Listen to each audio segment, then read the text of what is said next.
नमस्कार दोस्तों, कैसे हैं आप सब लोग। मैं अपर्णा और आज हम लोग पढ़ने जा रहे हैं कोलबर्ग्स मोरल डेवलपमेंट थ्योरी यानी कोलबर्ग का नैतिक विकास का सिद्धांत हम लोग पढ़ेंगे। और जैसे ही किसी टॉपिक को पढ़ाने से पहले मैं आप लोग को हमेशा बता देती हूँ कि वो कितना इम्पोर्टेंट है, कितनी इंपॉर्टेंस है उसकी एग्जाम में जो आप देने वाले हैं। तो इसी तरह ये जो टॉपिक है ये बहुत ही ज्यादा इंपॉर्टेंट है, इससे क्वेश्चन पूछे ही जाते हैं।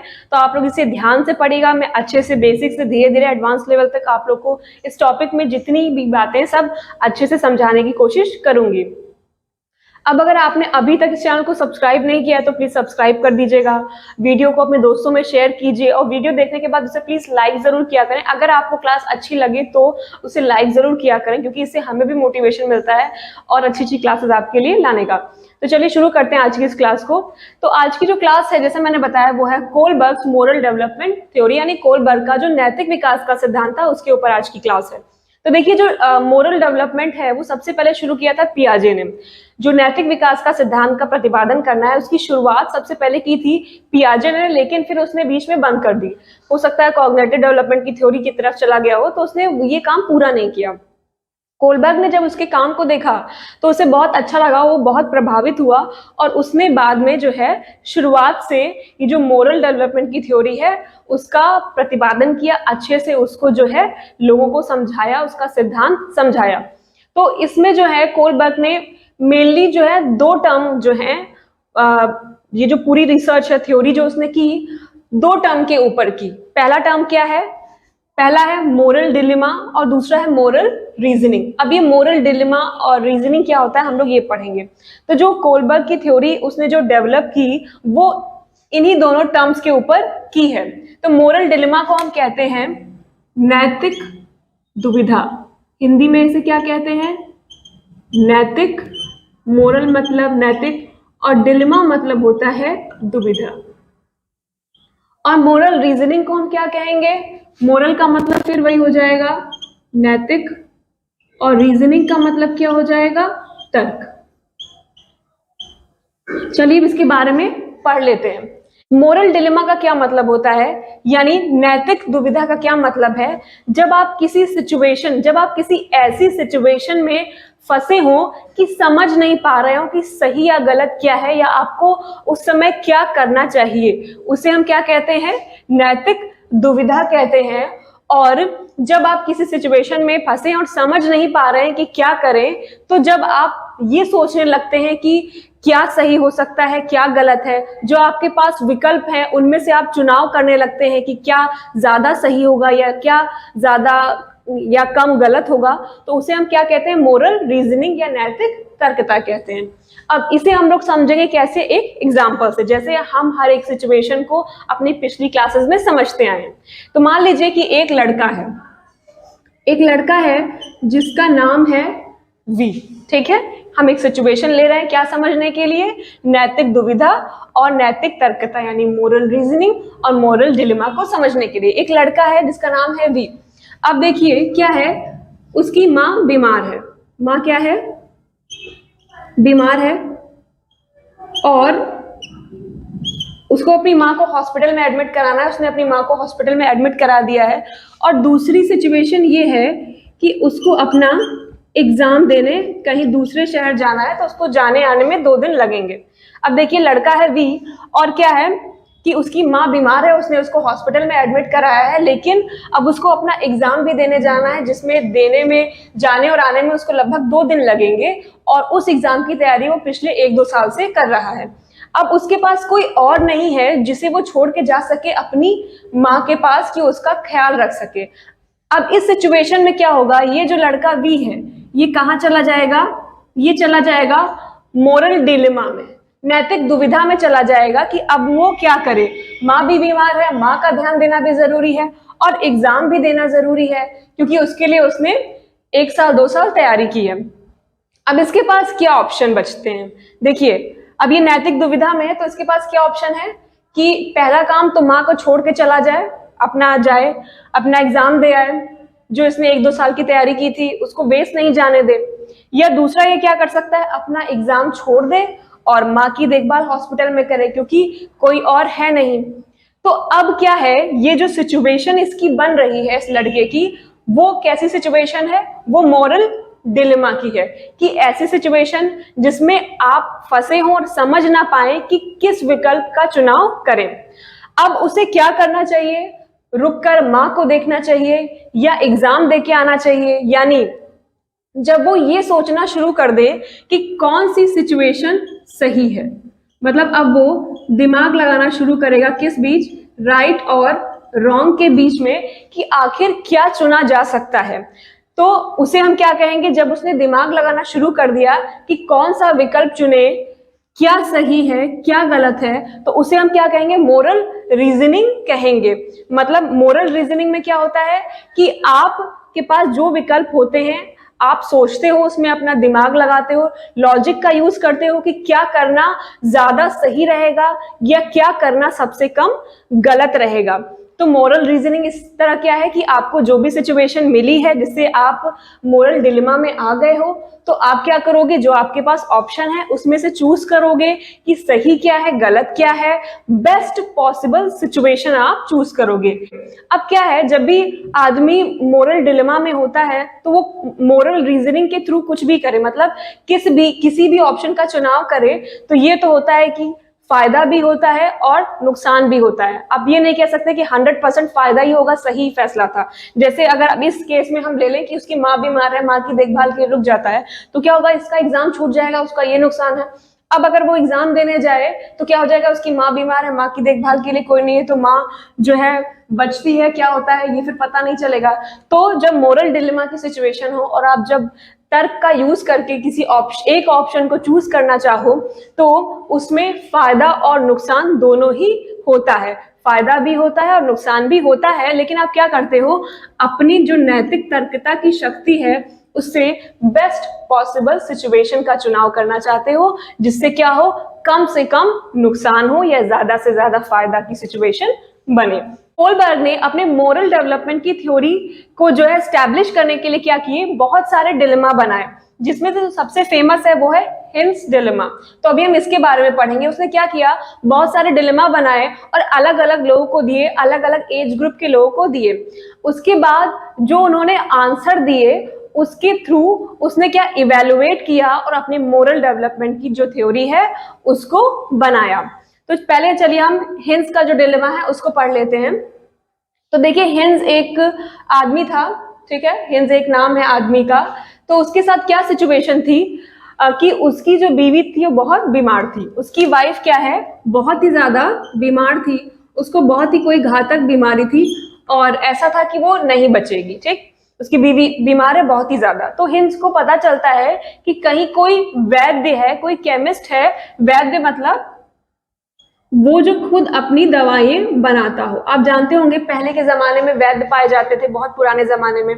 तो वैद्य क्या करते थे, वो दवाइयां खुद से बनाते थे, उनका आविष्कार करते थे। बहुत सारी जो डिजीजेस थी ऐसे ही उनके थ्रू क्योर की जाती थी।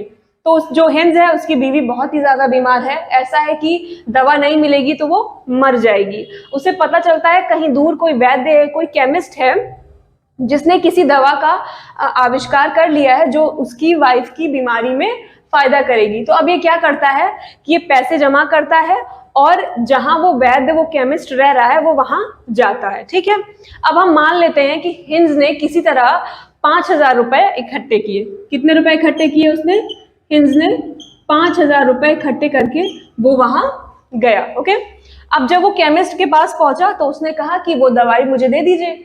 तो केमिस्ट ने कहा कि वो दवाई है पूरे 8,000 रुपए की। दवा कितने की थी, 8,000 रुपए की। अब ये एग्जाम्पल है, इसको आप इस तरह से समझिएगा कि मैं एग्जाम्पल दे रही हूँ कि हिंस कुछ पैसे इकट्ठे करके गया और उसने वैद्य से कहा, केमिस्ट से कहा कि दवा दे दीजिए। केमिस्ट ने क्या कहा कि दवा जो है इतने रुपए की है। ठीक, तो मान लीजिए हिंस के पास 5,000 रुपए थे तो दवा 8,000 रुपए की थी। जितने उसके पास थे उससे ज्यादा की दवा थी।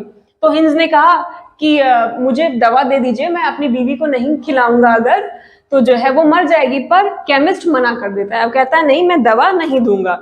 तो बहुत मनाने की कोशिश करता है पर नहीं मानता है। तो हिंस कहता है अच्छा ऐसा करिए, आप मुझे आधी दवा दे दीजिए। ठीक है, आप मुझे आधी दवा दे दीजिए 5,000 रुपए की, मैं उसको जाके दे देता हूँ, उसके बाद मैं और रुपए लाऊंगा तो आप मुझे बची हुई दवा दे दीजिएगा। तब भी केमिस्ट मना कर देता है, कहता नहीं, ऐसा तो कोई प्रोसीजर ही नहीं है जिसमें आधी दवा दी जाए, देंगे तो पूरी ही दवा देंगे। तो अब इस तरह भी नहीं मान रहा, अब हिंस परेशान है। लेकिन वैद्य से बातों ही बातों में हिंस को पता चलता है कि उसकी दवा की जो एक्चुअल कॉस्ट है, ये दवा जो वो 8,000 रुपए में बेच रहा है, उसकी जो एक्चुअल कॉस्ट है वो है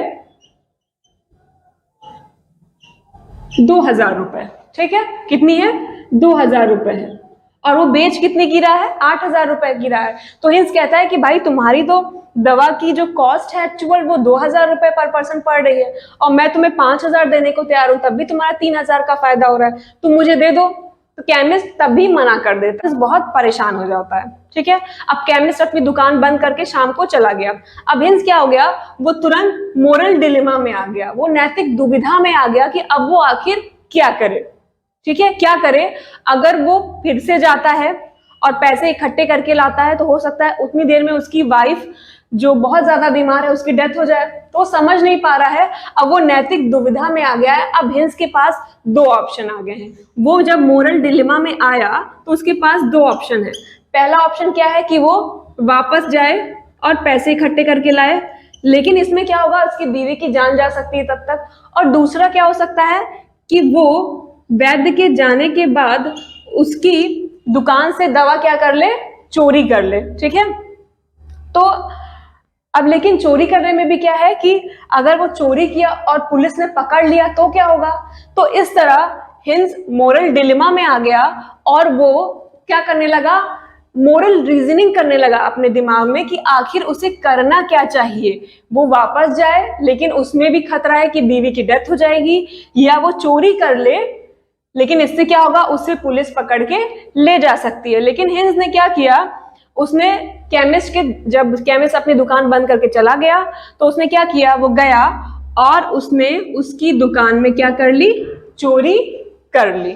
ठीक है, अब इसी तरह के बहुत सारे डिलेमा जो है कोलबर्ग ने बनाए और लोगों को दिए, क्वेश्चन के रूप में दिए, लोगों ने उनके आंसर दिए, और जब उसने आंसर देखे लोगों के तो उसने ये निष्कर्ष निकाला कि लोगों के जो आंसर हैं वो डिपेंड कर रहे हैं, यानी जो उनकी एज पे डिपेंड कर रहे हैं, यानी जो वो मोरल रीजनिंग के थ्रू जो आंसर दे रहे हैं वो किसके बेसिस पे दे रहे हैं, एज पे बेस दे रहे हैं कि वो किस एज ग्रुप के हैं। इससे हिंस ने निष्कर्ष निकाला कि आदमी की जो मोरल रीजनिंग है यानी नैतिक तर्कता जो है वो डिपेंड करती है किस पे, उसकी एज पे, यानी किस एज ग्रुप, किस आयु समूह से वो संबंधित है। हमने हिंस के डिलेमा तक पढ़ लिया कि उसने लोगों को अलग अलग तरह के डिलेमा दिए, उसमें क्वेश्चंस दिए, और जो उनके आंसर्स थे उसको देख के उसने ये इवेलुएट किया कि लोगों की जो मोरल रीजनिंग है, जो नैतिक तर्कता है, वो उनके एज ग्रुप पे डिपेंड करती है, यानी वो किस आयु समूह में है। उन्होंने क्या किया, जो उसका मोरल डेवलपमेंट की पूरी थ्योरी है उसमें लोगों को उन्होंने 3 लेवल में डिवाइड कर दिया, और इन्हीं लेवल को आज हम पूरा डिटेल में पढ़ेंगे। तो कितने लेवल में डिवाइड किया उसने, अपनी जो मोरल डेवलपमेंट की थ्योरी थी उसको उसने किस तरह जो है किया, चलिए सीखते हैं इसमें। तो 3 लेवल में डिवाइड किया उसने लोगों को, लेवल 1, लेवल 2 और लेवल 3। अब देखिए इस लेवल में उसने क्या किया है कि उसने जो है हर लेवल का अलग नाम दिया है और उसमें डिफरेंट एज ग्रुप के लोगों को रखा हुआ है। जैसे अगर हम लेवल 1 की बात करें तो उसका नाम क्या दिया उसने, प्री कन्वेंशनल दिया, और उसमें किस एज ग्रुप के लोग थे, प्री एडोलसेंस के थे। समझ गए आप लोग। तो ये क्या है, प्री कन्वेंशनल क्या है, नाम है, ये है नेम जो लेवल 1 है, और प्री एडोलसेंस क्या है, एज ग्रुप है। तो इसी तरह उसने देखिए लेवल 2 का नाम दिया कन्वेंशनल, और उसमें किस एज ग्रुप के बच्चे थे, एडोलसेंस के बच्चे थे। फिर लेवल 3 का नाम दिया पोस्ट कन्वेंशनल, और उसमें पोस्ट एडोलसेंस एज ग्रुप के बच्चे थे। अब देखिए आप देख रहे होंगे कि हर लेवल पे उसने यूज किया है कन्वेंशनल वर्ड, किया है ना, लेवल 1, लेवल 2, लेवल 3 सबके नाम में क्या है, कन्वेंशनल का यूज किया है। तो बाकी कन्वेंशन क्या होता है ये समझ लेते हैं। किसकी बात मैं कर रही हूं, कन्वेंशन की। तो देखिए कन्वेंशन क्या होता है, कन्वेंशन ये है कि दुनिया में हर चीज को लेके एक कन्वेंशन बना है। अगर मैं आपसे कहूं कि मतलब कौन सी चीज सही है और कौन सी चीज गलत है, जैसे एग्जांपल के लिए चोरी करना क्या है, गलत है, ये एक कन्वेंशन है जो कि दुनिया में बना हुआ है। तो कन्वेंशन किसे कहते हैं?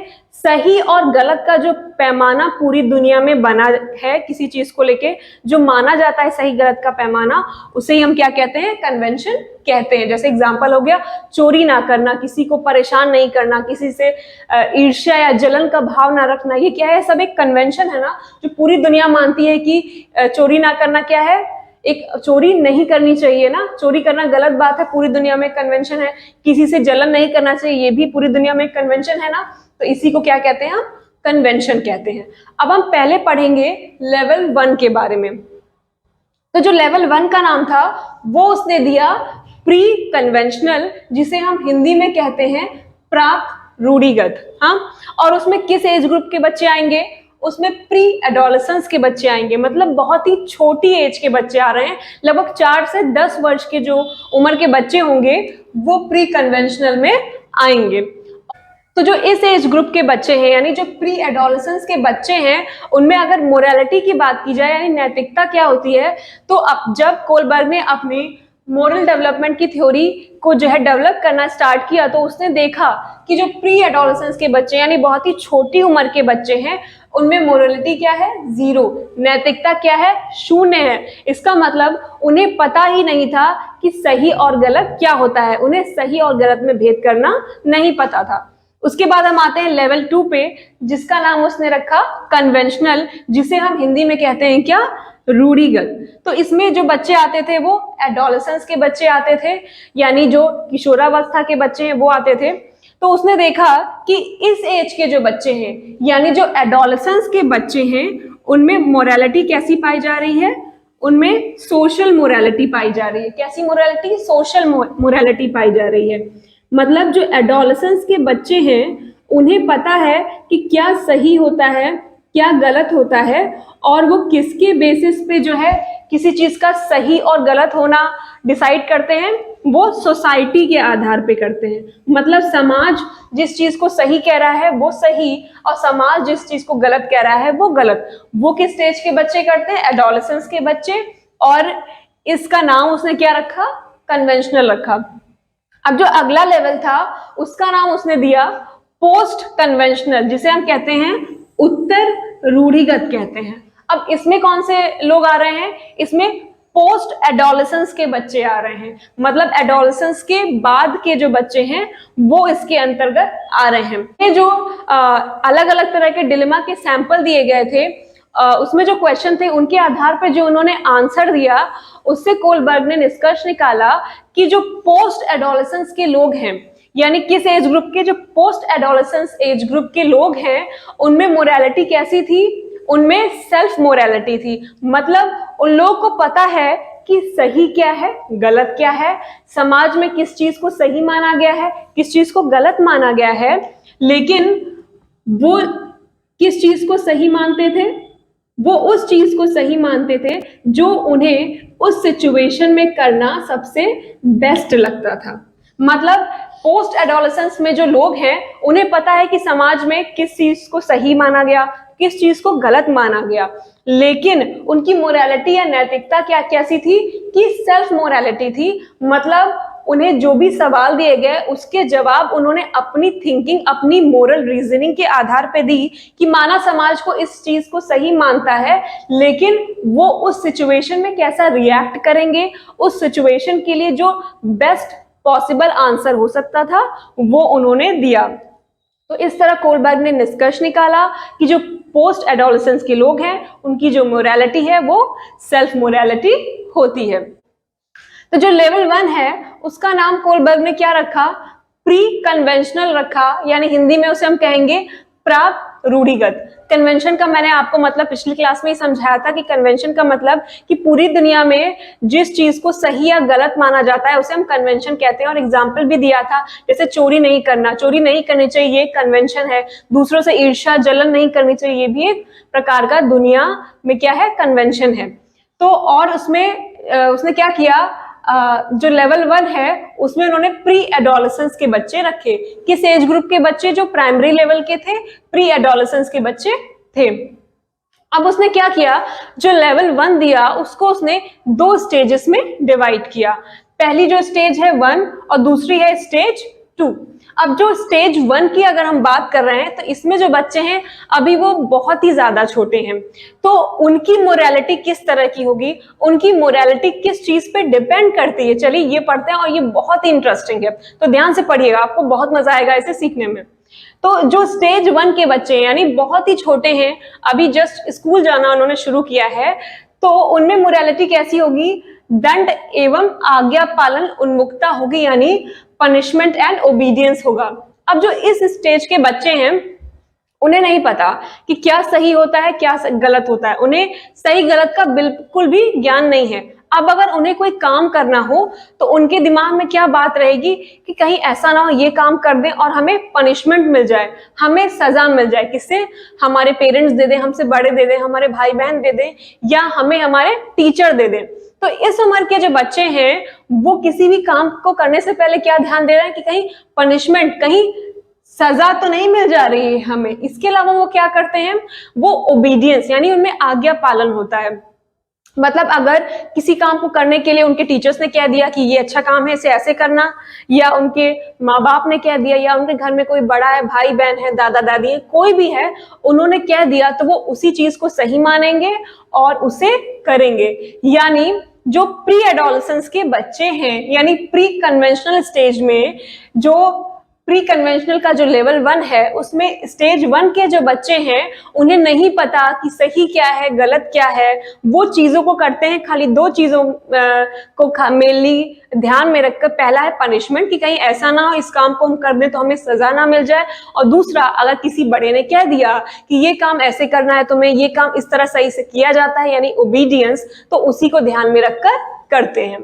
अगली स्टेज है स्टेज 2, जिसका नाम दिया कोलबर्ग ने म्यूचुअल एक्सचेंज, या एक दूसरा नाम भी इसका है, वो है इंस्ट्रूमेंटल पर्पस एंड इंडिविजुअलिज्म। ठीक है, तो जो इसमें जो इसका पहला नाम जो मैंने आपको कहा म्यूचुअल एक्सचेंज, इससे ही आप स्टेज को पूरे अच्छी तरह से समझ सकते हैं। अब जो इस स्टेज का बच्चा है वो स्टेज 1 से थोड़ा बड़ा हो गया है, लेकिन फिर भी उसे अभी तक नहीं पता कि सही क्या है और गलत क्या है।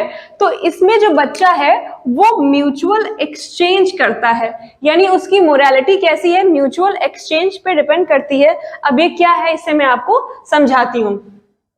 तो इसमें बच्चा ये करता है कि उसके साथ सामने वाला जैसा व्यवहार करता है, सामने वाला उसके साथ जैसा व्यवहार कर रहा है वो उसी के साथ ठीक वैसा ही व्यवहार करता है। यानी इसमें बच्चा क्या अपना रहा है? टिट फॉर टैट, यानी जिसे हम हिंदी में कहते हैं जैसे को तैसा। अब देखिए ये वो स्टेज है जिसमें बच्चे को नहीं पता सही क्या है गलत क्या है। तो इसमें बच्चा क्या कर रहा है?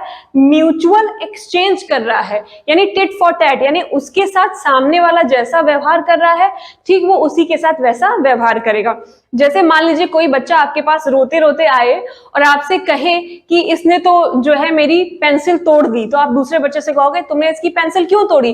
तो वो कहेगा क्योंकि उसने मेरी इरेजर जो है चुरा ली थी। फिर आप पहले वाले से पूछोगे कि तुमने इसकी इरेजर क्यों चुराई, तो वो कहेगा क्योंकि उसने मेरी कॉपी फाड़ दी थी।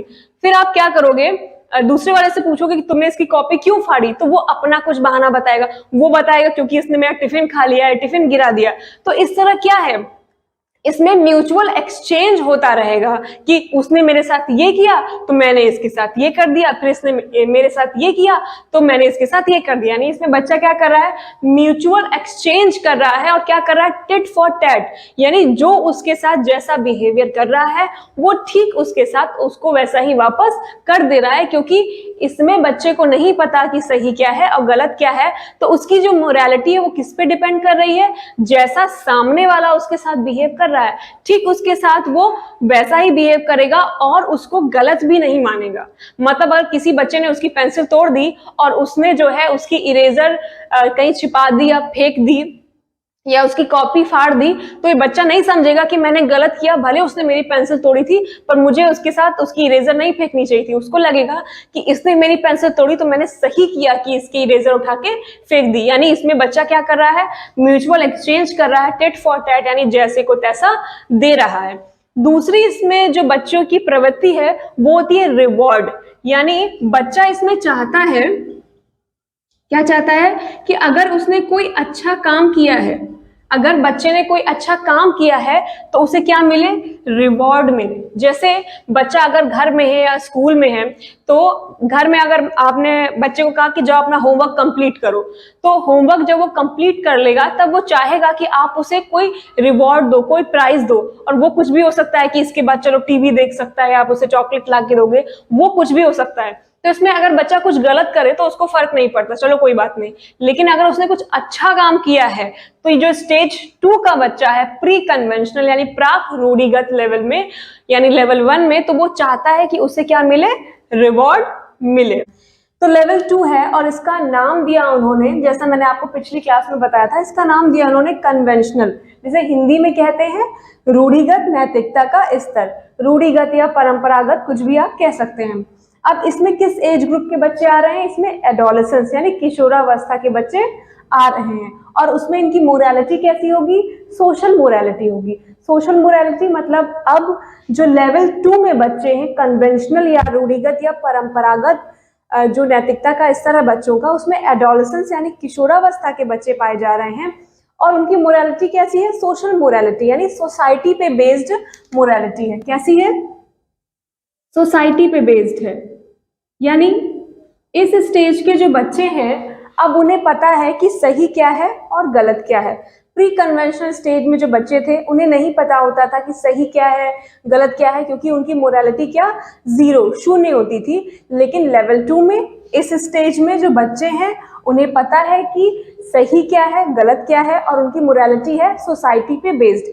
यानी सोसाइटी जिस चीज को सही कह रही है वो उनके लिए एकदम सही है, और सोसाइटी जिस चीज को करना गलत कह रही है वो उन लोग के लिए क्या है, गलत है।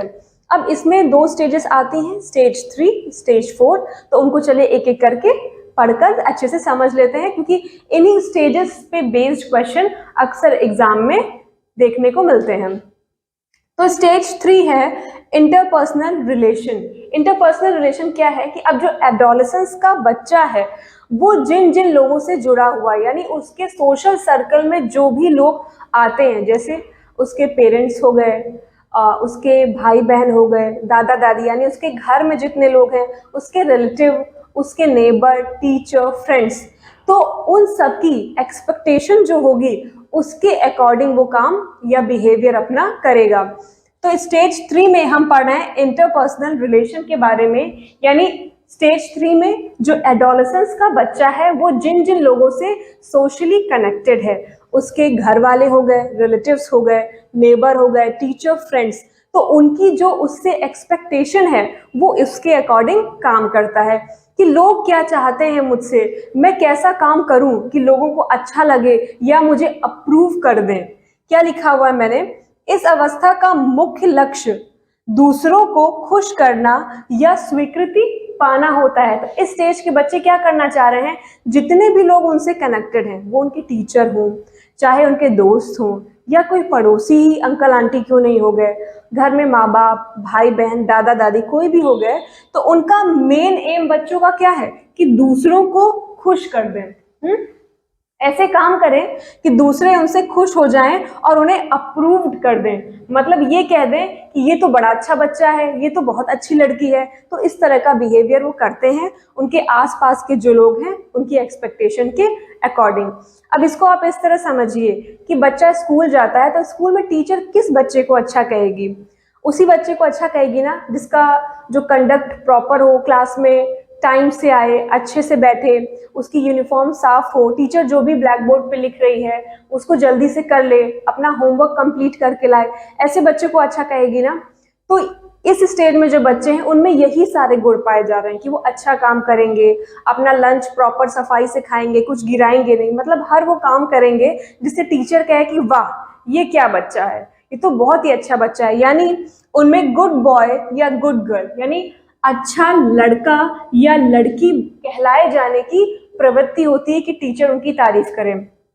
इसको आप एक और एग्जाम्पल से समझिए कि घर में जब बच्चा बड़ा हो रहा है तो घर वाले किस बच्चे को अच्छा कहते हैं? उस बच्चे को जो पढ़ने में बड़ा तेज हो, क्लास में बहुत अच्छी रैंक आ रही हो, बहुत अच्छे नंबर आ रहे हो। तो अक्सर इस लेवल में जो बच्चे आ रहे हैं वो पढ़ाई भी इसीलिए कर रहे हैं, अपना काम अच्छे से कंप्लीट कर रहे हैं, एग्जाम में अच्छे नंबर, अच्छी रैंक ला रहे हैं क्लास में, कि घर वाले या रिलेटिव्स क्या कहेंगे, या उनके आसपास वाले कहेंगे, अरे वाह देखा उस बच्चे को कितना पढ़ने में अच्छा है, या कितनी पढ़ने में अच्छी लड़की, कितने अच्छे नंबर आते हैं। तो इस स्टेज में जो बच्चे उनके आसपास जितना भी उनका सोशल सर्कल, सोशल दायरा है, उसको खुश करने में लगे हुए हैं, और उनका बिहेवियर उसी पे डिपेंड करता है कि किसको किस तरह खुश किया जा सकता है। टीचर को अच्छे से पढ़कर, अच्छा कंडक्ट दिखाकर, माँ बाप को भी अच्छे नंबर लाकर, घर में प्रॉपर तरीके से बिहेव करके। तो इस तरह जो अलग अलग टाइप के लोग हैं उनके साथ अपने आप को अच्छा दिखाने के लिए वो अलग अलग बिहेवियर करता है। अब इसमें जो गुड बॉय या गर्ल लिखा हुआ है, इसको आप सिर्फ ये मत समझिएगा कि सोसाइटी के हिसाब से सही अच्छा करेगा, नहीं।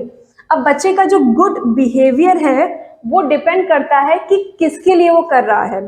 जैसे अगर इसमें दोस्तों का एग्जाम्पल ले लें, अगर पेरेंट्स की बात करें तो जिस घर में ये कहा जाता हो कि सुबह जल्दी उठो, नहा धो लो और अच्छे से कपड़े पहन के, बाल बना के, बाल में तेल लगा के बैठो, तो वो बच्चा ऐसा बिहेवियर अपने माँ बाप को खुश करने के लिए उनके सामने करेगा। लेकिन दोस्तों के सामने अगर उसके दोस्त कहें कि उनके सामने उसको बहुत कूल बनना हो या उस ग्रुप में का मेंबर बनना हो, उनका अप्रूवल चाहिए हो कि तुम इस ग्रुप के मेंबर बन सकते हो, तो बच्चा क्या करेगा, जैसे उस ग्रुप के लोगों की रिक्वायरमेंट होगी।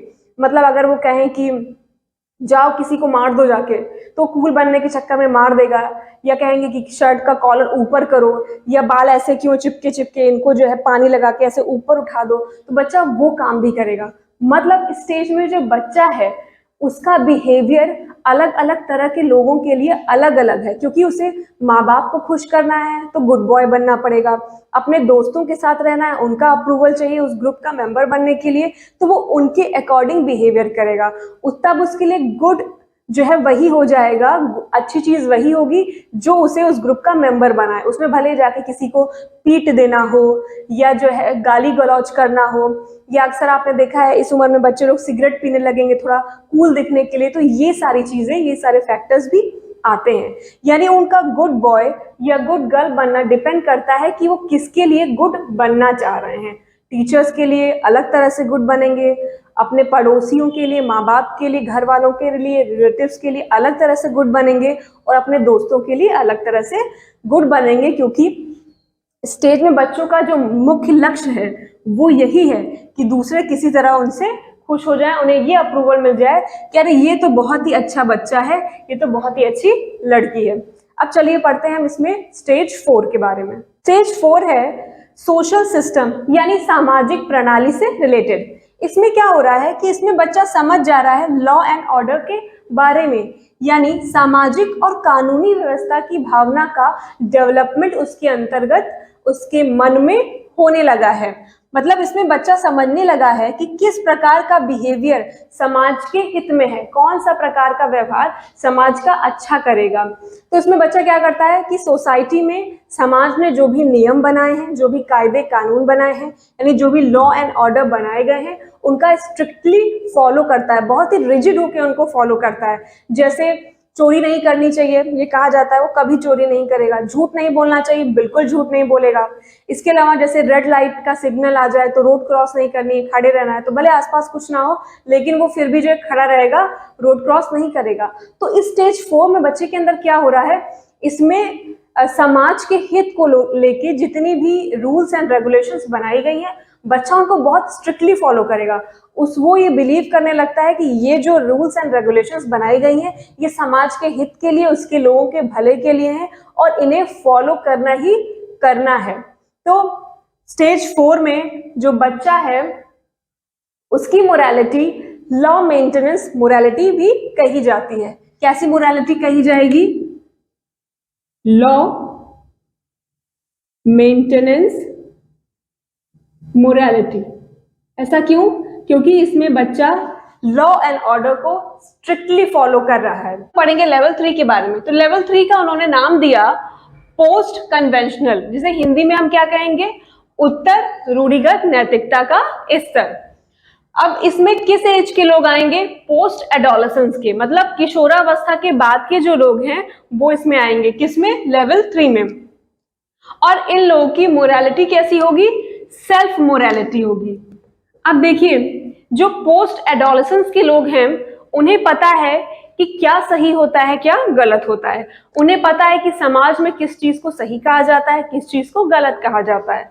तो इनकी मोरालिटी कैसी है, सेल्फ मोरालिटी है। इसका क्या मतलब है कि उन्हें पता जरूर है कि समाज में सही क्या है, गलत क्या है, लेकिन अगर वो किसी सिचुएशन में फंसेंगे तो फैसला वो उस सिचुएशन के हिसाब से करेंगे कि जो भी बेस्ट पॉसिबल वो ऑप्शन चूज कर सकते हो उस सिचुएशन की हिसाब से। तो चलिए इसी को हम पूरा अच्छे से समझते हैं।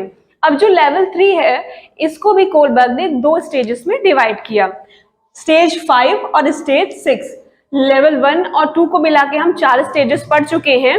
आज इसमें हम पढ़ेंगे स्टेज 5 और 6 के बारे में। पहली स्टेज है इसमें स्टेज 5, जो कि है social contract and individual rights, यानी इसे हम कहेंगे सामाजिक अनुबंध उन्मुक्तता। अब इसमें हम समझ लेते हैं सोशल कॉन्ट्रैक्ट क्या है, यानी कॉन्ट्रैक्ट क्या है ये, और इंडिविजुअल राइट्स क्या होते हैं। इंडिविजुअल राइट्स तो आप समझ गए होंगे कि हर एक का अधिकार, हर एक का अधिकार, मतलब इंडिविजुअल माने हर एक पर्सन का जो अधिकार है उसके बारे में बात की गई है। और सोशल कॉन्ट्रैक्ट क्या है, सोशल मतलब सामाजिक और कॉन्ट्रैक्ट मतलब रूल, जो सोशल रूल बनाए गए हैं। अब देखिए, आपने कई मूवीज में देखा होगा, टीवी सीरियल में भी, कि 2 लोग के बीच में कॉन्ट्रैक्ट हुआ। तो कॉन्ट्रैक्ट का क्या मतलब है, कॉन्ट्रैक्ट मतलब ये है कि 2 लोग तभी करते हैं एक दूसरे के साथ जब दोनों का फायदा हो रहा हो। तो यहाँ पे कॉन्ट्रैक्ट का मतलब है वो सोशल रूल जो बनाए गए हैं जिनसे लोगों का फायदा हो। तो इस स्टेज के जो लोग हैं वो लॉज को तभी तक फॉलो करते हैं जब तक किसी इंडिविजुअल का नुकसान ना हो। जैसे मैंने आपको बताया कि इस स्टेज में लोगों की मोरालिटी है सेल्फ मोरालिटी, यानी उन्हें जो सही लगता है वो वही काम करते हैं सिचुएशन के हिसाब से। तो इसमें इस स्टेज में जो लोग हैं वो रूल्स को, लॉज को फॉलो करते हैं। वो चाहते हैं कि लॉज फॉलो हो, समाज के हित में, समाज का अच्छा होगा, लेकिन वो इन लॉज को तभी तक फॉलो करेंगे जब तक किसी इंडिविजुअल का नुकसान नहीं हो रहा। अगर वो कहीं भी ये देखेंगे कि किसी नियम को, कानून को अगर हम पालन कर रहे हैं और किसी का नुकसान हो जा रहा है, तो वो वहां पे उस सिचुएशन में लॉ को फॉलो नहीं करेंगे। इसके चलिए इस चीज को अब हम एक एग्जांपल से समझते हैं। ये एग्जांपल आपने कई जगह पढ़ा भी होगा। जैसे रेड लाइट का एग्जांपल है कि मान लीजिए आप अपनी कार से जा रहे हो, आप किस में हो, स्टेज 5 के लोगों की बात हो रही है, और कोई आदमी है जो अपनी कार से जा रहा है, रास्ते में वो देखता है कि किसी का एक्सीडेंट हो गया है। अब उस आदमी को वो उठाएगा, अपनी कार में बिठाएगा, और उसने देखा कि उसकी हालत बहुत गंभीर है, अगर उसे जल्द से जल्द हमने हॉस्पिटल नहीं पहुंचाया तो उसकी डेथ भी हो सकती है। तब वो आदमी क्या करेगा, जल्दी से जल्दी उसको पहुंचाने की कोशिश करेगा ना हॉस्पिटल। ऐसे में अगर रेड लाइट का सिग्नल उसे दिख जाए तो क्या करेगा, क्या रुक के वहां उसका वेट करेगा, वो देखेगा कि वो जल्दी से जल्दी उसको पार करने की कोशिश करेगा।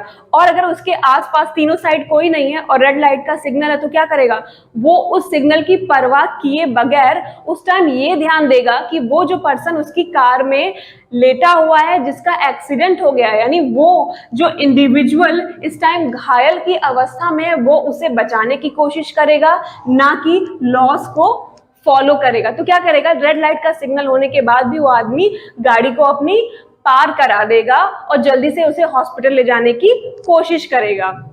तो स्टेज 5 यही है कि जिसमें आदमी लॉज को तभी तक फॉलो कर रहा है जब तक किसी का नुकसान नहीं हो रहा है। अगर किसी इंडिविजुअल का नुकसान होने लगता है तो वो लॉज को तोड़ देता है, क्योंकि इस स्टेज के लोग ये समझते हैं कि जो लॉज, जो कानून बनाए गए हैं वो लोगों के, इंडिविजुअल के हित के लिए बनाए गए हैं। अगर उनसे किसी का नुकसान हो रहा है तो उन्हें फॉलो नहीं करना चाहिए, उन्हें तोड़ देना चाहिए। अब देखिए हम पढ़ते हैं स्टेज 6 को, जो है यूनिवर्सल एथिकल प्रिंसिपल्स के बारे में, जिसका नाम है यानी सार्वभौमिक नैतिक सिद्धांत उन्मुक्तता। अब देखिए इसमें क्या था स्टेज 5 में कि आदमी किसी एक पर्टिकुलर, एक इंडिविजुअल के लिए रूल तोड़ने को तैयार था कि उसका नुकसान ना हो। लेकिन इस स्टेज में क्या है, यूनिवर्सल एथिकल प्रिंसिपल की जो स्टेज है, इसमें क्या है, इसमें तो आदमी किसी को बचाने के लिए अपनी जिंदगी भी दांव पे लगा सकता है। मतलब इस स्टेज में जो लोग आते हैं वो मरने को भी तैयार हो जाते हैं। इसको अभी मैं एक एग्जांपल से समझाऊंगी कि अगर कहीं पे लोगों का फायदा हो रहा है तो वो अपनी जिंदगी की भी परवाह नहीं करते, उन्हें मौत का भी डर नहीं होता और वो मरने को भी तैयार हो जाते हैं। इसे आप एग्जांपल से समझिए, जैसे हमारे देश में फ्रीडम फाइटर्स थे, स्वतंत्रता सेनानी जो थे, तो उसमें आप भगत सिंह को देखिए, सुभाष चंद्र बोस को देखिए, महात्मा गांधी को देखिए, चंद्रशेखर आजाद हो गए, राम प्रसाद बिस्मिल हो गए। तो ये सब कैसे लोग थे? इन्होंने देश की आजादी के लिए अपना सब कुछ कुर्बान कर दिया। उन्होंने अपनी जिंदगी की भी परवाह नहीं की। उन्होंने ये भी नहीं सोचा कि अगर अरे हम ये काम करेंगे अंग्रेजों के विरुद्ध हो जाएंगे तो कल को हमें मारा जा सकता है। उन्होंने ये सब भी नहीं सोचा। यानी वो सारे लोग किस स्टेज में थे? स्टेज 6 में थे, जो है सार्वभौमिक नैतिक सिद्धांत उन्मुक्ता। मतलब संसार की लोगों की भलाई के लिए, अपने देश की भलाई के लिए जब लोग अपनी जान की भी परवाह ना करें, मौत से भी ना डरें, तो वो किस स्टेज में आएंगे? वो स्टेज 6 में आएंगे। इसको मैं आपको एक और रियल लाइफ एग्जांपल से बताती हूँ। जो अभी कुछ दिन पहले घटना हुई, ये ट्रेन की घटना है, जिसमें जो है ट्रेन आ रही है, पटरी पे आ रही है, सामने से दिख रहा है, और एक नीचे छोटा बच्चा जो है 1-2 साल का फंसा था, जो ऊपर नहीं आ पा रहा था। तो एक 25-30 साल का लड़का था जो उसे बचाने के लिए तुरंत चला गया, जबकि सामने से ट्रेन आ रही थी, वो खुद में उसमें फंस सकता था, उसकी जिंदगी दांव पे लगी थी। लेकिन उसने क्या किया? उसने अपनी जिंदगी की परवाह नहीं की। उसको सबसे ज्यादा इंपॉर्टेंट क्या लगा कि वहां एक छोटा बच्चा फंसा है, तो वो क्या गया, तुरंत गया और उसको पकड़ के खींच के ले आया। उसने उस वक्त ये चिंता नहीं की कि इसको बचाने के लिए मेरी अपनी भी जान जा सकती है। तो ऐसे ही लोग जो दूसरों को बचाने के लिए, दूसरों के भले के लिए जब अपनी भी जिंदगी की परवाह नहीं करते हैं, वो किस में आते हैं? स्टेज 6 में आते हैं। तो देखिए, हमारी आज की सीडीपी की कोलबर्ग्स मोरल डेवलपमेंट की क्लास यहीं पे खत्म होती है। आई होप आपको क्लास अच्छे से समझ आई होगी। अगर अच्छी लगी हो क्लास तो आप इस क्लास को लाइक कर सकते हैं, इस वीडियो को अपने दोस्तों में शेयर कर सकते हैं, उनसे ही कह सकते हैं कि इस चैनल को सब्सक्राइब कर लें। तो हम आपसे मिलते हैं अपनी अगली क्लास में। तब तक आप सभी पढ़ते रहें, जिस भी एग्जाम की आप तैयारी कर रहे हैं, आप सभी को उसके लिए बेस्ट विशेस। हम आपसे मिलते हैं अपनी अगली क्लास में। तब तक आप सभी को नमस्कार।